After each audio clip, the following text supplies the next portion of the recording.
Hi, I'm Dr. Winnie King, and welcome to Keeping Kids Healthy. Now, this is a program about your children's health, and it comes to you from the lobby of the Children's Hospital in Montefiore in the Bronx. Today, we plan to give you some very helpful information about how to handle your children, how to keep their behavior within acceptable boundaries without starting or losing a war with them. Now, as your child grows up, it's exciting to watch his personality take shape, but it can also be very frustrating when that emerging independence pushes up against the rules that you've set for him. We have with us today a young man named Benjamin, who's 5 years old. Hi, Ben. How you doing? And his mother, Karen. And also joining us is Dr. Ruth Stein, Vice Chair of Pediatrics at Montefiore Medical Center. We actually set up Dr. Stein with Karen and Ben together last week for a consultation, which we're going to hear about a little bit later. But first, let's hear a little bit about Ben. Now, Karen, I hear that he is a very energetic child, to say the very least, and that you've described him as sort of a wind-up toy that won't stop. Tell us, what are some of the issues? What are some of the things? A typical day for you is a power struggle, back and forth, back and forth. You know, what are the things that really confront you with Ben? Oh, Ben is so high energy. Keeping up with him is a challenge, but his big issues are listening to what I'm saying all the time. Yes. Sometimes he uses his hands instead of his words when he's got a conflict. Yeah. And then also just bedtime, getting to bed at night when he's supposed to be in bed. Oh, the old bedtime fight. Yeah, the fight. That seems to be universal. Yeah. Oh, Ben, you don't like to go nighty-night? You don't want to go nighty? Why? Night-night is important. Because why? I don't want to. You don't want to? Well, why? You don't want to stay up all night long? No. Oh, you can't stay up all night long. You have to get sleep. I know it must be pretty frustrating for you. This is an ongoing thing with you. Yes. All the time, over and over. It's been that way almost since he's been born, but yeah. Really? Bedtime is the big struggle. And what about food and eating? Is that a problem at all? Not too big a problem. Yeah. I mean, it's off and on. That doesn't concern me as much. We don't concentrate on food, right? Well, we have some video of a typical day in your household, and let's take a look at what goes on with Ben. Oh my goodness. Ben, is that you? Look at you. Oh my goodness, so much energy all the time. Karen, this is pretty typical? This is typical. I mean, off and on throughout the day. Yeah. Just depends on when he's, burnt out or, meltdown, as we put it. Okay. So Now, at least once a day. Ben, what was going on that video? Why were you so angry? What happened? Do you remember? What happened? Because you were really angry. You were throwing things? Were you mad? Aunt Robin found the mattress. She found something, your Aunt Robin, and that made you mad? Oh my goodness. And so you had to throw some things around because you were so upset? Now, Karen, I know you've read a lot of parenting books, and you've tried to, figure it out. Yeah. Why do you think it's not working for you? I think one of the things is we're not consistent. It's hard to keep up with it. You start something and then, he starts getting good and you forget about it. Yeah. We were doing a reward chart for a while where Uh-huh. he'd get stars when he did good things, and that was working really well. He'd get 10 or 25 stars and go to the movies or something special. And then we sort of stopped because he was doing so well, and then the behavior starts started again, back and up. it's a cycle. Now, you've described this whole issue as being an issue of you changing your behavior, Right. not so much him changing his behavior. What do you mean by that? I think I need to address the issues better. I think I need to be less screaming, less yelling, no hitting, and learn how to, discipline him better and changing what I'm doing and how I'm doing it versus, yelling and screaming at him, because that's not Ruth, going to you're do it. nodding your head. Is this a pretty typical scenario for a mom dealing with a 5-year-old child? I think it's quite common. Yeah. And sometimes these behaviors seem to get under control a little bit earlier. As Karen has suggested, Ben has had this set of problems for a while. And so the earlier one can deal with them, the better it, I think, sometimes is. But some parents just say, I had one child and she was an angel. Never had a problem. And then I had my second child, and he was like a completely different person.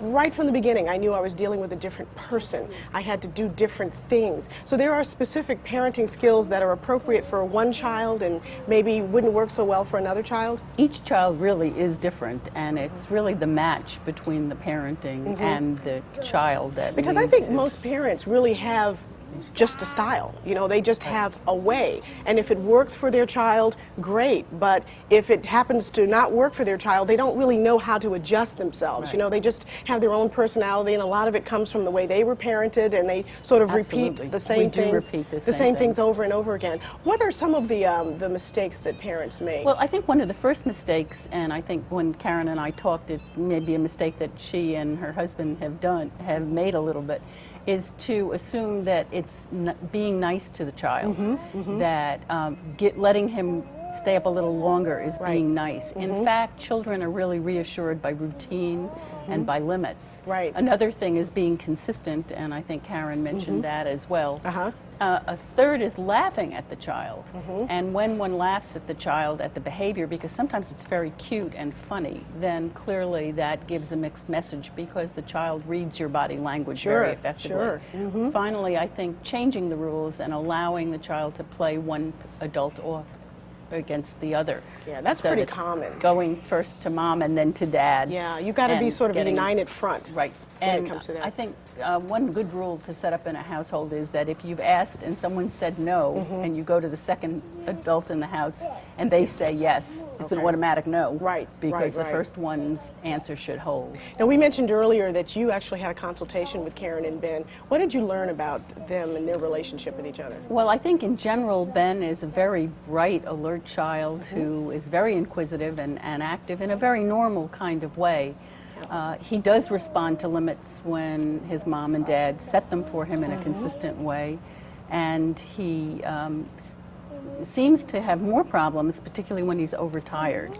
So I think that the sleep issue, which Karen identified, is really an important one. But he won't go to bed.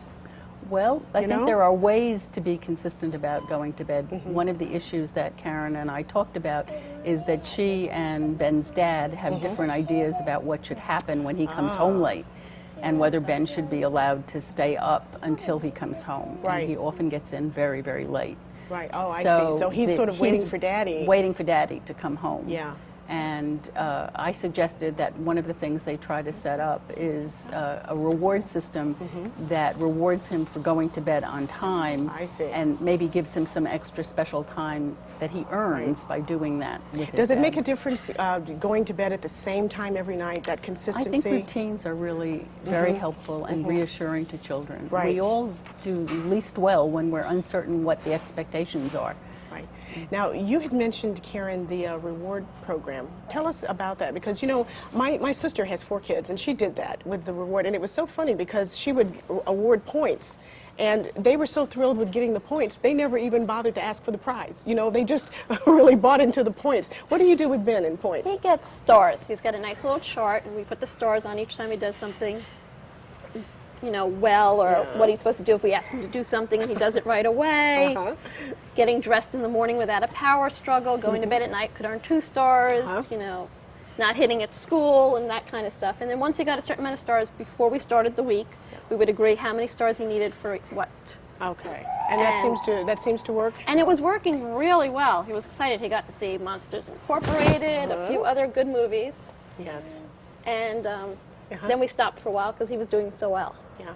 Well, Ruth, give us some of the strategies that parents should use, you know, to try and control the behavior. I think setting up a positive incentive and rewarding good behavior by comment is sometimes that's all that's needed. Yeah. It doesn't necessarily have to be another kind of reward.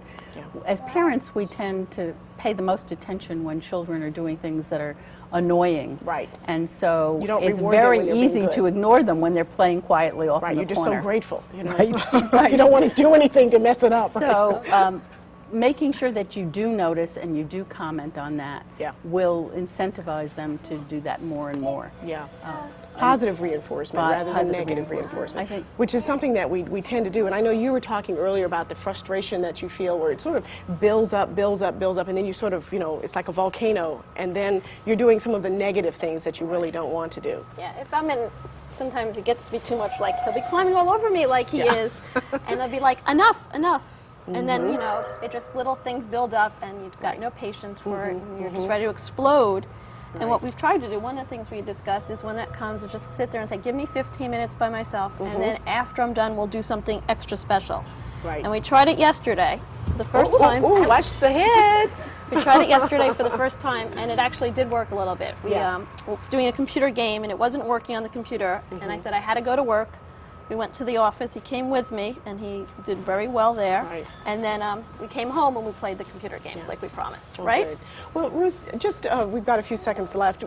Is there something you could say to parents to sort of help them sort of understand that this is somewhat normal and that there isn't something horribly defective with their child, that this is a part of just the normal socialization of children, so they shouldn't look at their kids as trying to particularly mess their day up? I think if children aren't doing things that are dangerous, if children aren't really upset and acting out in all arenas, if there are good times and then less good times, that's probably normal. Yeah. But if behaviors get to be more extreme, then I would suggest that people talk to their pediatrician. But it sounds like Ben is pretty normal to me. I think he's a pretty typical person, and that's a comfort, because some parents, I think, after a while begin to wonder, you know, is there something wrong? Do I need to have him on medication, you know? And so the real thing is, if you're concerned about that, if you think your child is too hyper, over the top, then to talk to the pediatrician and get some advice about. But he responds very well to distraction, to being given alternative activities.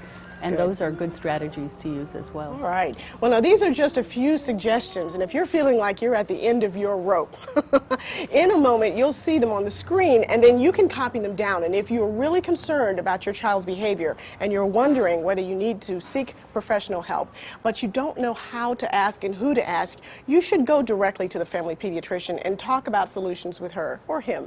Now, I'd like to thank Karen and Benjamin, and of course Dr. Stein, for being with us from the Montefiore Medical Center.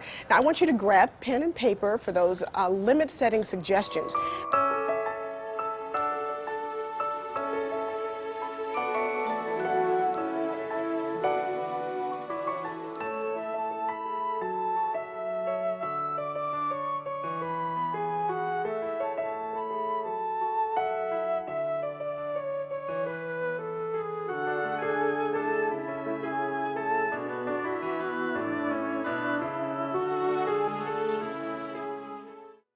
I'm Dr. Winnie King, and we appreciate you watching the show. See you next time.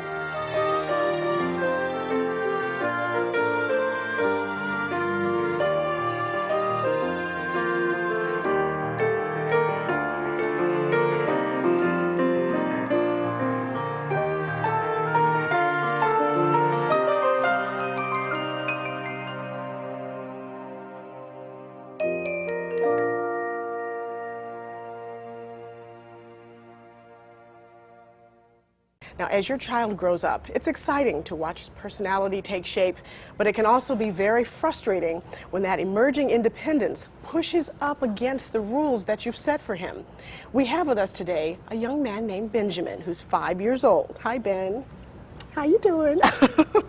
And his mother. This is a program about your children's health, and it comes to you from the lobby of the Children's Hospital in Montefiore in the Bronx. Today we plan to give you some very helpful information about how to handle your children, how to keep their behavior within acceptable boundaries without starting or losing a war with them.